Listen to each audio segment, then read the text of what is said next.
नमस्कार, आप देख रहे हैं यू न्यूज़ यूपी और मैं हूं राहुल सिंह। यूपी गुनाह में गुनाह की एक और सच्ची सनसनीखेज खबर लेकर मैं आपके सामने हाजिर हूं। यूपी के फतेहपुर जिले में शनिवार की सुबह एक सरकारी शिक्षक की पत्नी की मौत होती है। पत्नी के मायके वाले सीधे सीधे आरोप लगाते हैं कि सरकारी शिक्षक ने ही हत्या की है। उनकी बिटिया की मौत नहीं हुई है, ये एक हत्या है। पति कह रहा है कि पत्नी की मौत हुई है। अभी इस केस की गुत्थी को पुलिस सुलझाने में जुटी हुई है। एक तरफ जो कुछ सबूत ऐसे मिलते हैं जो इस बात की ओर इशारा कर रहे हैं कि ये एक सोची समझी पूरी प्लानिंग के तहत की गई हत्या है। वहीं एक तरफ पति इस बात को अभी भी मानने को तैयार नहीं है कि ये उसने अपनी पत्नी की हत्या की। कई सारे सबूत हैं जो इस बात की गवाही देते हैं कि हाँ, पति ने ही पत्नी को मारा है, लेकिन अभी तक कहे कोई ऐसा पुख्ता सबूत पुलिस के हाथ नहीं लगा है जिससे पुलिस ये साबित कर पाए कि हाँ, जो पति है उसने ही इस हत्या की वारदात को अंजाम दिया गया। सबसे बड़ी बात, इस हत्याकांड में पोस्टमार्टम रिपोर्ट आई। पोस्टमार्टम रिपोर्ट में जो है डूबने से, यानी जो पति ने कहा था कि टब में जो है वो औंधे मुंह गिरी हुई मिली थी, जिससे ऐसा जब उसने उठाया तब उसकी तब तक मौत हो चुकी थी। ठीक, तो डूबने से ही पोस्टमार्टम रिपोर्ट में मौत की बात तो सामने आई, लेकिन शालिनी यादव जो शिक्षक दिलीप यादव की पत्नी है, उसके सिर पर 3 गहरे जख्म भी मिले हैं, यानी किसी धारदार हथियार से। इसके अलावा शरीर के उसके अन्य अंगों पर भी गहरे जख्मों के 4 निशान हैं जो ये इशारा करते हैं किसी धारदार हथियार से जो है शालिनी के ऊपर हमला किया गया था।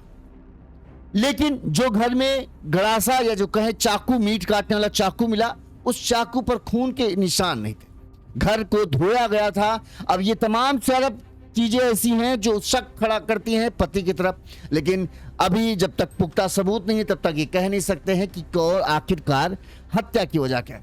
आज हम इस खबर के बारे में, बहुत सारे लोग जानना चाहते थे कि इस फतेहपुर की खबर में अब तक क्या क्या अपडेट आए हैं, वो हम आपको बताने हैं।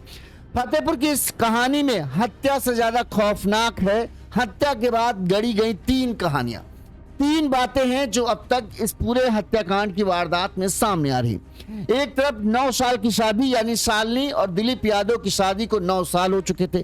कहते हैं कि दोनों ने लव मैरिज की थी। दूसरी तरफ पति और पत्नी, पति पर पत्नी शालिनी की हत्या का आरोप, और अब इस केस में एक ऐसे सवाल खड़े हुए हैं जिनका जवाब पुलिस तलाश रही। आरोप है कि सरकारी शिक्षक दिलीप यादव ने अपनी पत्नी शालिनी पर धारदार हथियार से हमला किया। पोस्टमार्टम में शालिनी के शरीर पर 7 घाव मिले, सिर के पीछे 3 घाव और इसके अलावा शरीर के दूसरे हिस्सों पर 4 चोट के निशान। लेकिन कहानी यही खत्म नहीं होती। दिलीप ने सबको अलग अलग बात बताई, यानी जब सास को फोन किया तो उसने कहा कि शालिनी टब में गिर गई। इस दौरान ससुर ने जब इसको फोन करके पूछा क्या हुआ तो उसने बोला कि शालिनी जो है स्टूल से गिरी है। इसके बाद जब पुलिस पहुंचती है तो उसने कहा कि शालिनी सीढ़ियों से गिरी, फिर टब में गिरी और टब में गिरने से उसके बाद उसकी मौत हो गई। तो सबसे अलग अलग बात। अब आखिरकार इनमें से मौत की असली वजह क्या है और ये दिलीप जो है बार बार अपनी कहानी क्यों बदल रहा है? सबसे बड़ा सवाल, अगर शालिनी सीढ़ियों से गिरी तो इसके सिर पर 3 घाव कैसे आए, पैर पर कट का निशान कैसे आया और घर में मौजूद खून के निशान आखिरकार कहां गए? मतलब अगर कोई सीढ़ियों से गिरा होगा तो सिर सीढ़ियों पे लगा होगा, सिर लगेगा तो खून, जाहिर सी बात है, कहीं ना कहीं सीढ़ियों से गिरता आएगा तो सीढ़ियों पर लगेगा, लेकिन पूरे घर में खून का कहीं निशान नहीं। सीधे वो टब में ही गिरी, और वो टब भी ऐसा वाला नहीं है, वो वाला टब नहीं है जो आप बड़े बड़े होटलों में देखते हो, सीमेंटेड वाला टब, वो ऐसा वाला टब नहीं। ये वो वाला टब है जिसमें बच्चे खेलते हैं, यानी जो हवा से फूंक से भर के बैलून टाइप का होता है ना, वो वाला टब है। उसमें गिरी पड़ी तो उसमें तो चोट लगने का सवाल नहीं। फिर सवाल होता है कि सिर पर 3 जख्म के निशान है, वो कैसे आए? उसका कोई जवाब नहीं है, उसके बारे में कुछ नहीं बोल रहा है। बस ये कह रहा है, जो दिलीप से जब पुलिस पूछताछ कर रही है तो दिलीप कह रहा है कि मैंने अपनी पत्नी को नहीं मारा। चलो अब इस केस में अब तक क्या क्या अपडेट आए हैं जो घर वालों का क्या कहना है, शालिनी यादव के घर वालों का क्या कहना है और पुलिस की जांच में अब तक क्या बातें सामने आई हैं, वहीं जो हत्या आरोपी टीचर है जिसके ऊपर अपनी पत्नी की हत्या का आरोप है वो क्या कह रहा है, वो अब तक उसने पुलिस को क्या क्या बताया है, ये सब हम आपको बताते हैं। लेकिन इस पूरी हत्याकांड के दौरान जो सवाल सबसे ज्यादा उठकर सामने आ रहे हैं उसमें है जो शालिनी यादव थी वो चोटिल होने के बाद पानी में क्यों गई, सबसे बड़ा सवाल, यानी वो टब में कैसे गई। सीढ़ियों से गिरने पर सीढ़ियों पर कहीं खून के धब्बे क्यों नहीं है। गिरने में सिर पर एक जगह चोट के निशान होना चाहिए था जबकि 3 गहरे घाव हैं, ये कैसे आए। दाहिने पैर में कट का घाव कैसे हुआ, गिरने पर रगड़ का निशान होता है, कट नहीं लगता है, रगड़ का निशान क्यों नहीं है। सिर पर चोट पीछे की ओर है, ऐसे में पैर पर चोट का निशान कैसे आया, ये सवाल है। घर में लूटपाट के कोई वो नहीं है, यानी कोई बाहरी व्यक्ति घर पर नहीं आया, तो ऐसे में सवाल है कि आखिरकार शालिनी की मौत के पीछे जो है वो है कौन और किसने जो है शालिनी की हत्या की, ये सबसे बड़ी बात है। अगर हत्या है या मौत है जो भी है, तो इस मामले में अब तक क्या क्या अपडेट आए हैं। सबसे पहले हम शालिनी के घर वालों से शुरू करते हैं कि शालिनी के घर वालों ने क्या कहा। सबसे पहले एक छोटा सा रिकैप, आपको पता है कि जो शनिवार की सुबह फतेहपुर कोतवाली क्षेत्र के नासिर पीर मोहल्ले में रहने वाले, किराए के मकान में रहने वाले दिलीप यादव जो सरकारी स्कूल के मास्टर हैं और उनकी पत्नी जो एक प्राइवेट स्कूल में पढ़ाती हैं, शनिवार की सुबह उस वक्त हड़कंप मच गया इस मोहल्ले में जब सरकारी शिक्षक दिलीप यादव की पत्नी शालिनी यादव की मौत हो जाती है। इस दौरान शालिनी के घर वाले मौके पर पहुंचते हैं, पुलिस पहुंचती है, हो हंगामा मचता है। शालिनी के घर वाले सीधे सीधे जो है अपने दामाद पर अपनी बेटी का हत्या का आरोप लगाते हैं। हत्या का आरोप लगाने की उनकी वजह यह थी कि दिलीप का, उनका मानना है कि दिलीप का किसी स्कूल में ही पढ़ाने वाली किसी महिला सहायक शिक्षक के साथ जो है प्रेम प्रसंग चल रहा है और पिछले 1-1.5 साल से यह मामला चल रहा था। जो दिलीप और शालिनी में इसी बात को लेकर अक्सर विवाद होता था और दिलीप ने आखिरकार अपनी पत्नी को अपने रास्ते से हटा दिया, ये घर वालों का कहना है। अब इस बारे में शालिनी के घर वालों ने पूरा घटनाक्रम शुरू से आखिरी तक, शादी से लेकर इन्हें बताया कि कैसे शादी हुई दोनों की, दिलीप और शालिनी की, कैसे इनका प्यार शुरू हुआ, ये सब चीजें जो शुरू से आखिरी तक बताई वो भी हम आपको बताते हैं। जो शालिनी के घर वाले हैं उनका गांव है वो जखनी गांव है, ये फतेहपुर जिला मुख्यालय से 9 किलोमीटर दूर है। ये शालिनी का मायका है जखनी। और बताते हैं शालिनी के पिता जो है धर्म सिंह यादव, ये इस गांव के प्रधान रह चुके हैं, यानी पहले प्रधान थे, पूर्व प्रधान थे। लेकिन अब इनका पूरा परिवार जो है, शालिनी का परिवार गांव में नहीं रहता है। जो शालिनी का परिवार है वो शहर के जयराम नगर मोहल्ले में रहता है। पिता धर्म सिंह यादव, माँ फूलमती, छोटा भाई अभिषेक यादव और छोटी बहन मानसी, ये सभी लोग एक किराए के घर में रहते हैं और इनका घर महज शालिनी के घर से 2 या 3 किलोमीटर की ही दूरी पर है, बताते हैं।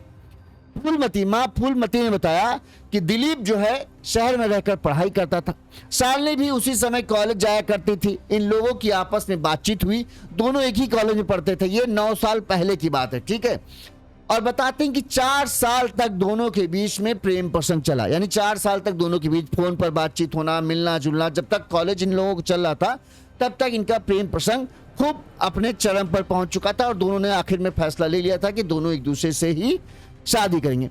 शालिनी की पढ़ाई पूरी हुई तब तक घर वालों को इस बारे में नहीं पता था कि शालिनी का कॉलेज में ही दिलीप नाम के युवक से प्रेम प्रसंग चल रहा है। शालिनी की मां ने बताया कि हमने एक जगह लड़का देखा, अच्छा रिश्ता था, हमने उस जगह पर शालिनी की शादी की बात भी पक्की कर दी। शादी की बात जब शालिनी को बताई गई कि भाई हमने एक लड़का देखा, अच्छा है देखने में, अब तुम भी देख लो और अगर सब कुछ ठीक है तो भाई फाइनल करते हैं। जब शालिनी को इस बारे में बताया गया तो शालिनी ने साफ साफ मना कर दिया कि वो किसी और लड़के से शादी नहीं करेगी। पूछा गया क्या वजह है तो उसने बताया कि हमको दिलीप यादव नाम का एक है, हमारे कॉलेज में पढ़ता है, उसको हम पसंद करते हैं और उसके घर वाले भी अच्छे हैं, सब कुछ अच्छा है और हम उसी से शादी करेंगे। लिहाजा बेटी की खुशी के लिए पिता जो है धर्म सिंह यादव जो हैं, चूंकि यादव ये भी थे, यादव वो भी था, तो ऐसा था कि कास्ट का कोई मामला था नहीं, जो अच्छा था। अच्छा, जो दिलीप यादव, इसका परिवार वाकई में अच्छा था, इसके भाई वगैरह भी सब शिक्षक हैं और ये धर्मेंद्र जो दिलीप था ये भी टीचर बन ही गया था। जब घर वालों से मिले शालिनी के घर वाले, उनको घर वालों का नेचर वेचर सब अच्छा लगा।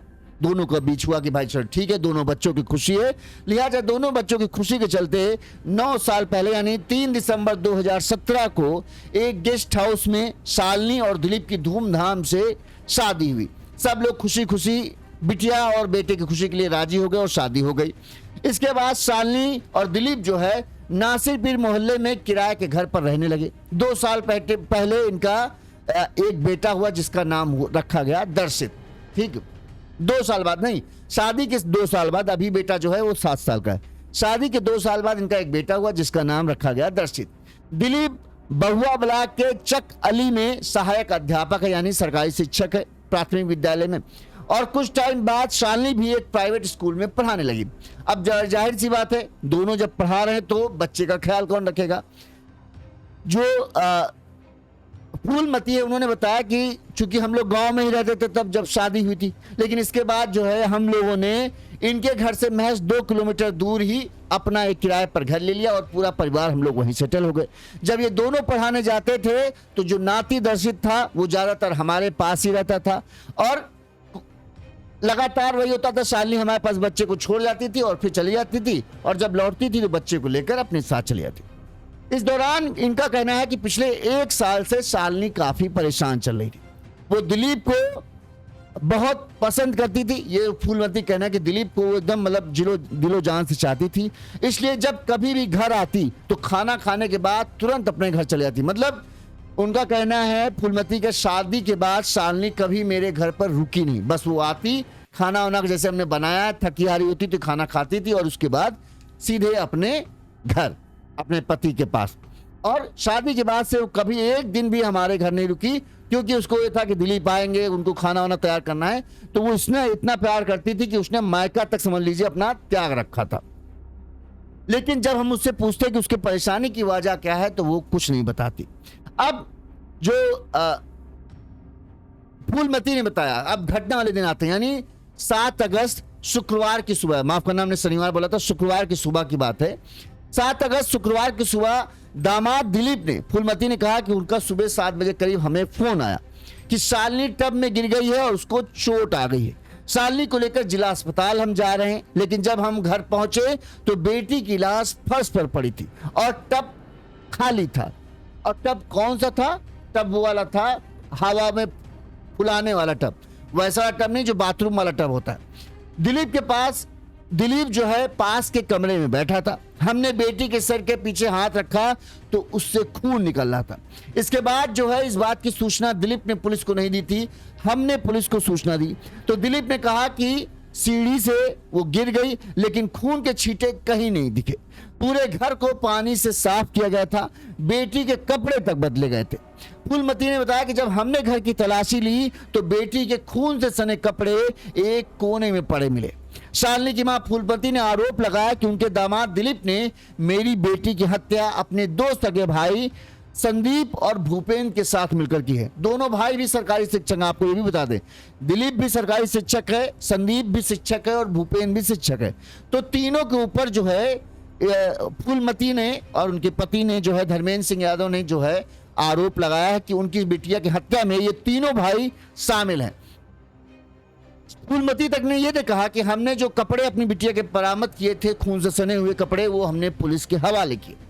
अगर दिलीप ने, उनका कहना था कि बेटा, ये जो दामाद था ये नहीं मानना था कि हमने हत्या की। उनका यही सवाल है कि अगर दिलीप ने हत्या नहीं की तो उसने सबूत क्यों मिटाए? अगर बिटिया जो है हमारी सीढ़ियों से गिरी थी तो सीढ़ियों पर खून के निशान क्यों नहीं?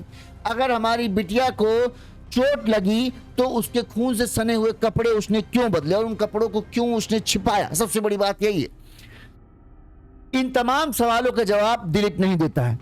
कहना है कि पुलिस ने इस मामले में, पुलिस को यह भी है कि 3 घंटे बाद उसे सूचना दी गई। दिलीप अकेले इतनी चीजें नहीं कर सकता है। मां का यह कहना है कि उसने घर को धो दिया, खून के दाग मिटाए, जो जिस हथियार से वार किया गया था उस पर भी खून के धब्बे नहीं है।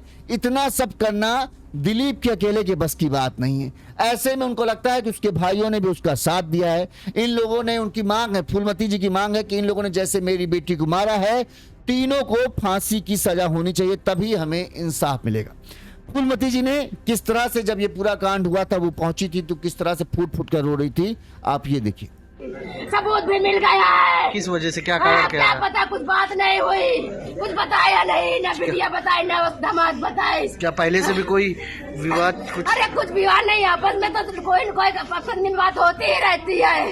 अरे दैया रे, अरे दैया, अरे दैया रे। अच्छा, आपको कैसे जानकारी लगी? अरे सुबह 8 बजे हमको फोन किया, हम चकनी में थे, कहा सालनी गिर गई है टब में, तो हम कहा हम ठीक आ रहे हैं, हम अस्पताल में है, संदीप है और भूपेंद्र है छोटा भाई, अब हम कहा हम आ रहे हैं अस्पताल, कहे हम यहाँ आए तो बिटिया मेरी यहाँ मुझे लाश मिली, बोले हम घर आ गए, कोई नहीं मेरे बच्चे लेकर आए, मेरे पति गाँव में, हम लोग किसानी करते हैं भैया। किन लोगों पे आरोप लगा रहे हैं? आरोप किन पे लगा रही है? दिलीप पर लगा रहे, दिलीप पर, संदीप पर और भूपेंद्र पर, तीनों भाई थे। क्या नाम है आपका?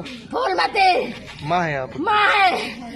तो ये पक्ष था शालिनी के मां के पक्ष का। अब हम आते हैं दिलीप और पुलिस की पूछताछ में अब तक क्या क्या बातें सामने आई।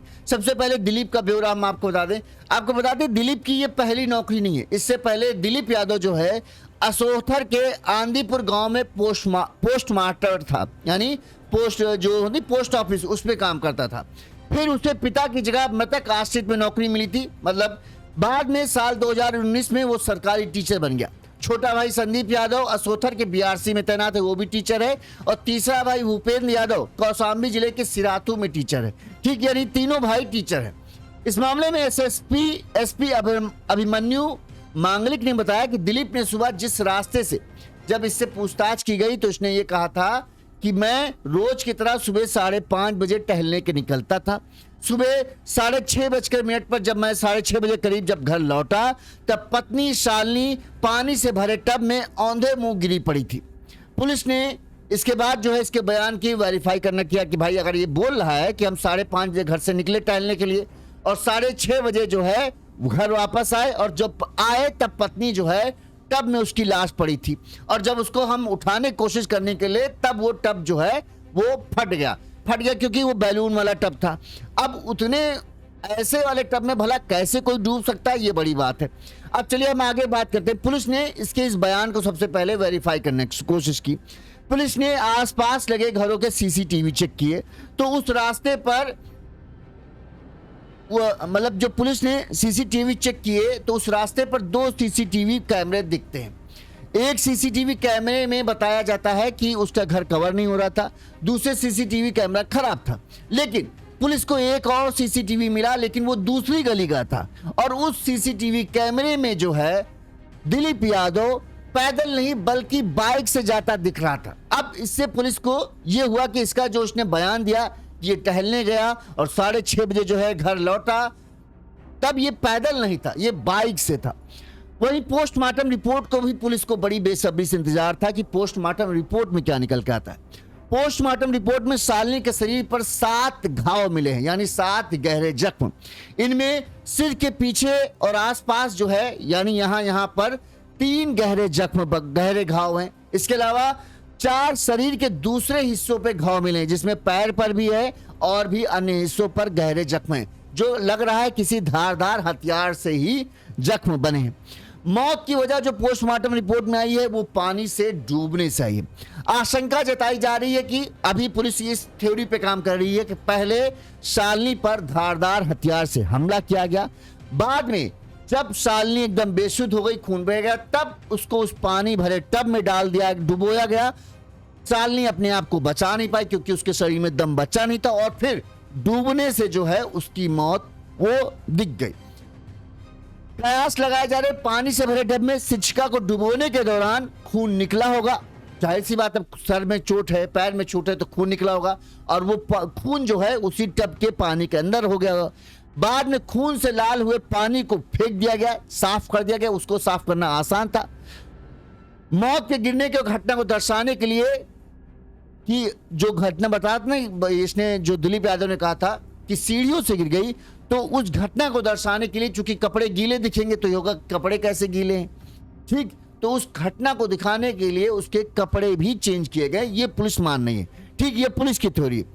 घर में मेज पर मीट या एक जो मांस काटने वाला मोटी किस्म की सब्जी काटने वाला धारदार छोटा बांका जरूर मिला है, लेकिन उसमें धारदार हथियार जरूर है, लेकिन उसमें कहीं खून के निशान नहीं है। ऐसा माना जा रहा है कि उसे भी बड़े ही अच्छी तरीके से साफ किया गया है। ऐसे में पुलिस इस चीज पर भी गौर कर रही, कहीं कोई दूसरा हथियार का तो इस्तेमाल नहीं किया गया। लिहाजा पुलिस आसपास के जो भी खाली प्लाट पड़े, झाड़ी झंकाड़ी है, जहां से भी कोई क्लू मिल रहा है, उन जगहों की भी पुलिस तलाश कर रही कि कहीं कोई दूसरा हथियार हो तो पुलिस उसे भी कब्जे में ले। और पुलिस ने जो घर से बांका मिला था तो उसे कब्जे में ले ही लिया। पत्नी की मौत की जानकारी उसने सीधे पुलिस को नहीं दी थी, पुलिस ने बताया। पुलिस प्रथम दृष्टया मान रही कि दोनों के बीच मारपीट हुई होगी। इसके बाद मारपीट में धारदार हथियार का इस्तेमाल किया गया। जब शिक्षिका बेदम हुई, फिर पानी में डुबो के उसकी हत्या की गई, और इसी वजह से जो है पोस्टमार्टम रिपोर्ट में डूबने से मौत की पुष्टि हुई है। जबकि टब में भला कोई अपने होशो आवाज में तो डूब नहीं सकता, वो तभी डूब सकता है जब उसे डुबोया जाए। ठीक है, ये बात साफ है, क्योंकि आप जो बैलून वाला टब होता है, आप जानते हो, वो तो बहुत जहां हाथ 2 बार मारेगा आदमी वो फट जाएगा, इतना तो नाजुक होता है। ठीक है, और आपने आपको फोटो लगा के देखिए, जो पन्नी वाला होता है ना, प्लास्टिक वाला, वो टब था, कोई ऐसा नहीं सॉलिड सीमेंट वाला टब नहीं था कि उसमें आदमी डूब जाए। और डूब तभी सकता है किसी टब में आदमी जब वो बेसुध हो, यानी वो अपने होशो हवास में ना हो और वो अपने आप को बचाव करने की कोशिश भी ना कर जाए। अगर थोड़ा भी आदमी होश में होगा तो उस टब में डुबो के मार पाना असंभव सा है, क्योंकि जैसे ही आदमी हाथ पांव चलाएगा उसका छटक कर पानी कम हो जाएगा और फिर उसमें डुबो पाना बड़ा असंभव सा है। फिलहाल पुलिस ने दिलीप और उसके दोनों भाइयों के खिलाफ केस दर्ज किया है। दिलीप को पुलिस ने घटना वाले दिन ही गिरफ्तार कर लिया था, क्योंकि वो घर पर ही मिला। वहीं अभी दोनों भाइयों की तलाश पुलिस कर रही है। पुलिस ने दिलीप से भी पूछताछ की है, लेकिन दिलीप के पूछताछ के बाद जो है, दिलीप ने अभी तक हत्या की बात को कबूल नहीं किया है। अब इस मामले में हम 3 और बातें बताते हैं। सबसे पहले मां का बयान। नहीं, मां के बारे में हमने आपको बता दिया। मां ने क्या कहा कि 9 साल पहले बेटी ने पिता से लड़कर जिस लड़के से शादी की थी उसी ने उसकी जान ले ली।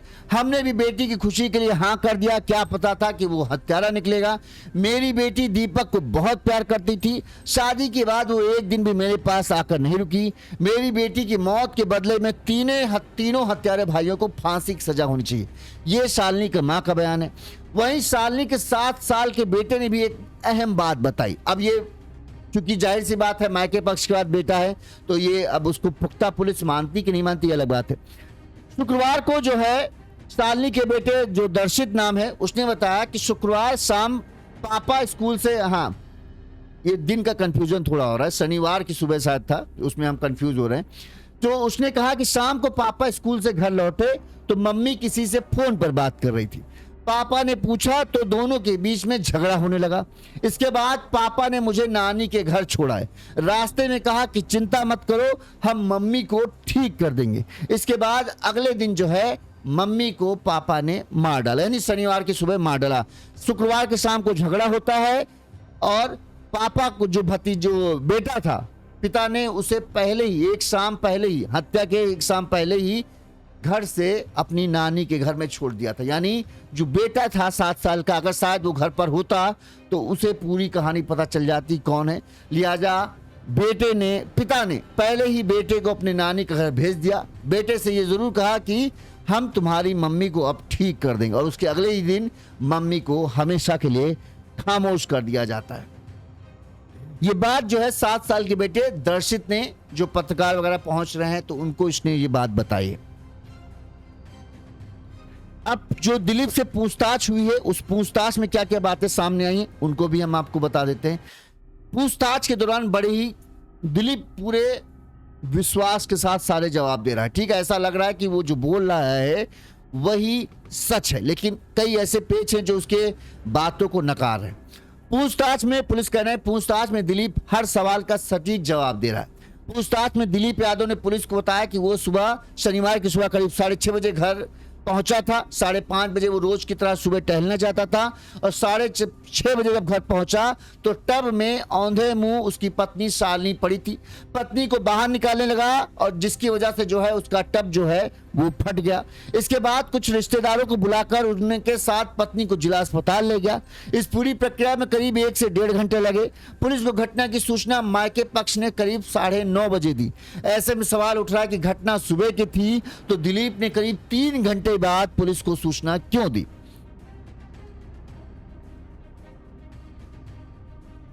पुलिस जो है परिजनों के आधार पर पुलिस को भी लग रहा है अभी तक पुलिस इस पूरे हत्याकांड का जो कहे ना मेन सूत्र नहीं समझ पा रही है कि किस तरह से पूरा हत्याकांड की वारदात को अंजाम दिया। दिख रहा है पुलिस अधिकारियों को भी लग रहा है कि यह हत्या है, लेकिन अभी उन्हें पूरा कड़ी सुलझाने में थोड़ा सा समय लग रहा है। पुलिस को लग रहा है जिस तरह से पूरी वारदात की गई है ऐसे में हो सकता है कि दिलीप का साथ किसी ने दिया है। अकेले दिलीप के बस की बात यह नहीं हो सकती। यह भी माना जा रहा है कि यह सुनियोजित तरीके से यानी पूरी प्लानिंग के तरीके से हत्या की गई है या फिर कराई गई है। 3 दिन की पूछताछ के बाद भी पुलिस हत्या में प्रयुक्त औजार यानी जिस हथियार से हत्या की गई है या माना जा रहा है कि एक धारदार हथियार से हत्या की गई है, उस हथियार को अभी पुलिस बरामद नहीं कर सकी क्योंकि घर से जो बांका मिला है उसमें ना उंगलियों के निशान है ना खून के निशान मिले। इससे शालिनी को पानी भरे टब में डुबोने से पहले गहरी चोट पहुंचाई गई थी, वो हथियार अभी नहीं मिला है। पुलिस ने उन मोबाइल नंबरों की जांच शुरू की जिसमें शिक्षिका और शिक्षक यानी दिलीप यादव और शालिनी की सबसे ज्यादा बातचीत होती थी। उन नंबरों को खंगाला जा रहा है कि हाल फिलहाल में शालिनी किससे सबसे ज्यादा बात करती थी और दिलीप किससे सबसे ज्यादा बात करता था। ऐसे करीब 5 से 6 नंबरों पर पुलिस लगातार संपर्क कर जांच कर रही है, यानी 5 से 6 नंबर मिले हैं जिनसे हाल फिलहाल में शालिनी हो या दिलीप हो उन्होंने ज्यादा से बात की। इधर शालिनी के पिता धर्म सिंह ने बताया कि वो मंगलवार को एसपी से मुलाकात करेंगे और तीनों आरोपियों को जेल भेजने की मांग करेंगे।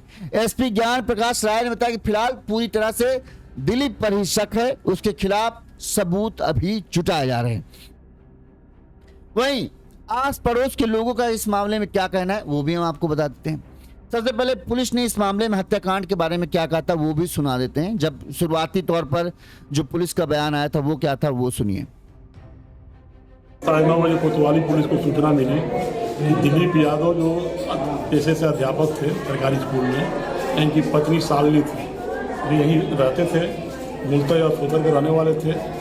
ये बताया कि मैं सुबह 5:30 बजे टहलने चला गया था, 6:30 बजे जब लौट के आया तो पानी की टब में औधे मुँह पड़ी थी तो तब मौत हो गई थी। पुलिस आई, प्रथम दृष्टया हत्या लग रहा है, पोस्टमार्टम कराया जा रहा है। तारीख प्राप्त होने पर FIR लेके विधि कार्रवाई की। मृतका के शरीर पे कहाँ चोट है सर? सिर में है और पैर में। सिर में और पैर में, ठीक है। हाँ, तो आपने पुलिस अब जो पड़ोसियों से बातचीत है या छोटा भाई जो है शालिनी का छोटा भाई अभिषेक, उसने क्या बताया वो भी हम आपको सुनाते हैं। झगड़े की बात तो थी, दिलीप यादव और शालिनी यादव के बीच में जो है झगड़ा जो था, उनका कहना है, सब लोग आस पड़ोस के लोग कहना कि आम बात है। शालिनी के भाई अभिषेक ने बताया करीब 1.5 से 2 साल से दिलीप किसी महिला से बातचीत करता था। इसको लेकर दीदी और जीजा जी में दोनों के बीच में अक्सर विवाद होता था। पड़ोसियों ने भी पति पत्नी के बीच विवाद के दौरान शोरगुल सुनने की बात कही।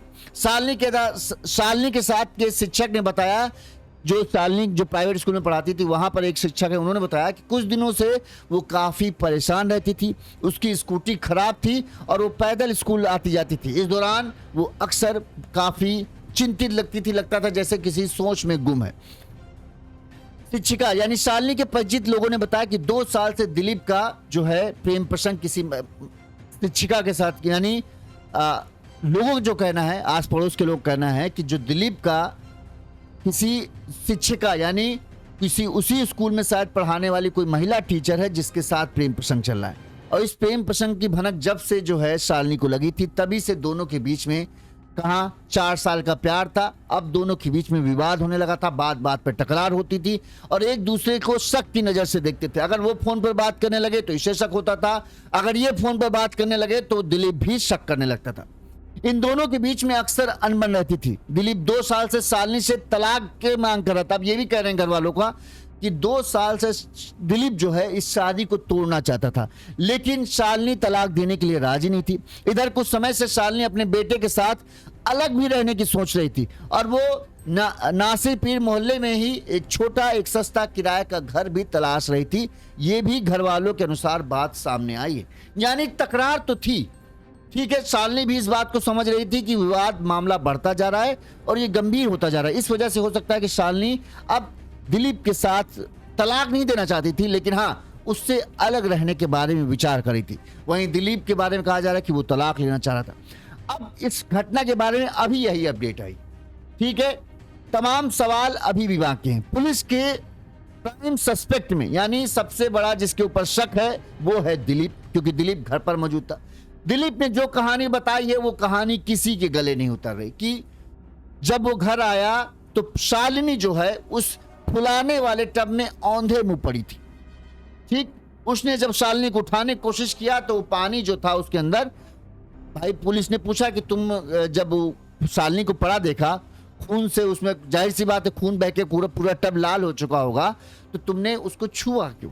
तो उसने कहा मैंने उठाने की देखने की कोशिश की कि अगर वो जिंदा मतलब वो घायल है तो उसे अस्पताल ले जाए, भाई कोई भी यही करेगा। तो उस चक्कर में वो पानी वाला टब फट गया और जिसकी वजह से जो खून था वो सब बह गया। अब लोग इसे मान रहे हैं कि ये फर्जी कहानी है, ये जानबूझकर शालिनी को पानी वाले टब में डुबोया गया, डुबोने से ही मौत की बात सामने आई है। जब शालिनी की मौत हो गई उस पानी को बहा दिया गया क्योंकि उसको बहाना आसान था। ठीक है, एकदम से एक झटके में ही सारा घर साफ हो गया। लग भी रहा था, जब ये मायके पक्ष के लोग बैठे, इनका कहना है कि जब हम पहुंचे तो घर ऐसा लग रहा था धोया गया है। शरीर पर 7 घाव के निशान हो और पूरे घर में खून का एक छिट्टा ना हो, ये कैसे संभव? इससे ही पुलिस को सबसे बड़ा शक लग रहा है कि सबूतों को मिटाया गया है। बड़ी सफाई से इस सबूत को, सारे सबूतों को क्लीन किया गया है। अब ऐसे में जो है पुलिस इस चीज पर काम कर रही कि या दिलीप ने ये कांड किया है या फिर इस कांड को कराया गया है। यानी जब दिलीप घर पर नहीं था तब किसी को बुलाया गया और उसने बड़ी सफाई से इस पूरे कांड को अंजाम दिया और वहां से फरार हो गया। दूसरी बात, जो घर पे जो इसके आस पड़ोस में जो सीसीटीवी कैमरा लगे थे, उन दोनों सीसीटीवी कैमरा से इसके घर पर नजर रखने वाला जो एक घर का एक कैमरे का एंगल जो इसके घर की तरफ था, उस सीसीटीवी कैमरे का बताते हैं काम नहीं कर रहा था। दूसरा सीसीटीवी कैमरा ऐसा है जो इसके घर के एंगल को कवर नहीं करता, यानी इसके घर आते जाते में कोई भी किसी भी सीसीटीवी कैमरे में कवर नहीं होता है। तो पुलिस 2 थ्योरी पर काम कर रही। एक ये कि पति पत्नी के बीच में, यानी शालिनी और दिलीप के बीच में सुबह झगड़ा होता है। झगड़े के बाद गुस्से में आकर जो है दिलीप तो उसके धारदार हथियार से शालिनी पर वार करता है, सिर पर ही मारता है, यानी पीछे से मारता है। जाहिर सी बात होगा कि शालिनी उसको सामने नहीं होगी, दिलीप पीछे होगा, शालिनी का मुंह दूसरी तरफ होगा। उसके सिर पर मारा गया है। अब शायद हो सकता है कि वो जीने से ही उतर के आ रही हो तभी उसने मार दिया, जिसकी वजह से वो सीधे नीचे गिरी। ठीक, जब खून बहने लगा होगा 3 बार, 7 टोटल घाव के निशान हैं शरीर पर, तो सीढ़ियों से गिरने से तो निशान बनेंगे नहीं, खरोच के निशान बनते हैं, या फिर जो वो निशान बनते हैं जो ब्लंट नहीं होते, यानी किसी धारदार चीज से आप काटोगे उसका निशान अलग होता है, लेकिन किसी भारी चीज से आप किसी सब्जी को टुगो तो उसका निशान देखो अलग दिखता है। ठीक है, सीढ़ियों से गिरने का निशान धारदार हथियार जैसा निशान नहीं होगा, वो एकदम मांस दबा देने वाला होगा, और जो धारदार हथियार होगा वो काटने जैसा निशान होगा। तो निशान जो है वो किसी तेज धारदार हथियार के ही हैं, पोस्टमार्टम रिपोर्ट से ये पता चला। अब माना यह जा रहा है कि जब झगड़ा हुआ शालिनी के ऊपर इसने वार किया, इसके बाद जब शालिनी लहूलुहान होकर एकदम बेसुध हो गई तो उस पानी वाले टब में जिसमें बच्चे खेलते हैं उसमें पानी भरा होगा, उसी टब में क्योंकि शालिनी को 3 बार सर पर किसी के मार दिया जाए तो अपना आप हुई उसका दिमाग काम करना बंद कर देगा। तब माना जाता है कि शालिनी को उस टब में गिराया गया होगा और शायद उसके सिर को तब तक पानी में डुबोए रखा गया जब तक कि उसकी सांसें थम नहीं गई। इस दौरान सबसे अच्छी बात यह हुई कि खून कहीं फैला नहीं, खून उसी पानी वाले टब में ही घुलता रहा पानी के साथ में, और बाद में उस टब को बस पानी को बहाना था, सारे सबूत एक साथ साफ हो जाते। और हुआ भी यही, वो टब फटा पड़ा मिला। ठीक, जो शालिनी के खून से सने कपड़े थे, यानी जब उसको टब में डाला गया होगा या उसको जो भीग गए थे कपड़े, वो कपड़े जो हैं बदले गए। कपड़े क्यों बदले गए, ये बड़ा सवाल है। कपड़े खून से सने हुए कपड़े दूसरे थे और जो शालिनी की लाश पर कपड़े मिले वो दूसरे थे, उस पर खून का उस पर भी निशान नहीं था। तो इतनी सफाई से पूरी वारदात को अंजाम दिया गया है कि पुलिस के लिए भी अभी इस कड़ी को सुलझाना बड़ा मुश्किल हुआ जा रहा है। सबसे बड़ी बात है वो कह रहा है कि गिर के मरी, लेकिन गिरने का निशान जैसा कुछ नहीं मिल रहा है। अब ज्यादा या तो चालाकी दिखा दी गई है। अब भाई साहब जो गिरेगा तो गिरा, खून निकलेगा, जीने में खून गिरेगा, जहां पे वो टब में आके गिरेगी तो उस टब में भी खून होता, उसके कपड़ों में खून लगा होना चाहिए था, वो सब कहीं नहीं है, सब एकदम क्लीन, नीट एंड क्लीन है। तो ये कैसे मान लिया जाए कि ये किस तरह से गिरी है औरत कि कहीं पर पूरे घर में खून ही नहीं मिल पाया, ये कैसे मौत हो गई? और शरीर पर 7 जगह चोट के निशान है, 7 जगह चोट के निशान है और घर पर खून का एक धागा न मिले, कैसे हो सकता है? अब सीधे मान लेते या तो ये फिल्मी एकदम कहानी हो गई कि शालिनी सीढ़ियों से लौटते हुए सीधे सीढ़ियों के पास ही वो पानी का टब था, उसी टब में आके गिरी और उसके बाद उसका सर में लग गया, वहीं वो बेहोश हो गई, वहीं वो डूब के मर गई और उसकी वजह से जो है खून नहीं कहीं लगा। लेकिन ये असंभव से कहानी, ये संभव है ही नहीं कि जब आदमी कहीं गिरेगा, किसी चीज से उसका सर टकराएगा, ठीक है, पीछे से ही गिरी तो सर टकराएगा ना किसी चीज से, जीने से इससे टकराएगा तो चोट तो वहां जहां टकराएगा वहां तो खून का छिट्टा लगेगा। ऊपर से पैर में कट का निशान कैसे आ गया? कोई आदमी गिरेगा तो खरोच का निशान आना चाहिए, काटने जैसा निशान कैसे बन जाएगा? क्या जो जीने हैं वो इतने धारदार है कि वहां वो चाकू की तरह पैर को काट दे रहे हैं? तो शक तो पुलिस को ये तो है कि हाँ हुई तो हत्या ही है, लेकिन बस अभी पुलिस को कड़ियां जोड़ना बाकी है कि वो साबित कर पाए कि ये हत्या किस तरह से की गई। जो दिलीप के दोनों भाइयों के ऊपर आरोप लगाए, पुलिस उसकी भी जांच कर रही, क्या उनकी इस मामले में कुछ संदिग्ध शामिल हैं कि नहीं है, वो कहां जब ये घटना हुई तो वो कहां पर मौजूद थे, कहां नहीं थे, इन सब चीजों की जांच की जा रही है। अब पुलिस कब इस केस का पूरा खुलासा करती है ये देखना होगा। वैसे पुलिस का दावा तो यही है कि जल्द ही वो केस का खुलासा कर लेंगे। दिलीप से पूछताछ कर रहे हैं और अक्सर पूछताछ में वो कुछ नया एंगल जोड़ देता है, मतलब जवाब तो बड़ी सफाई से दे रहा है लेकिन कई बार कहानियां बदल जाती हैं जिसकी वजह से पुलिस को शक उसी पर है। अब देखना है बस कि खुलासा होने में क्या होता है, क्या दिलीप अपने प्लान में कामयाब हो जाता है, यानी वो इस बात को सही साबित कर देगा कि हाँ हादसे में मौत हुई, क्योंकि दिख तो नहीं रहा, हादसा जैसा तो नहीं दिख रहा है।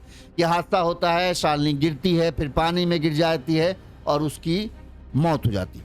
अच्छा, दिलीप ने एक ये भी बात कहा है कि जब वो घर आया तब शालिनी टब में औंधे मुंह पड़ी थी, लेकिन उसे एक तरीके से कह दें ये नहीं पता कि दिलीप जो शालिनी थी वो उस टब में कैसे आई।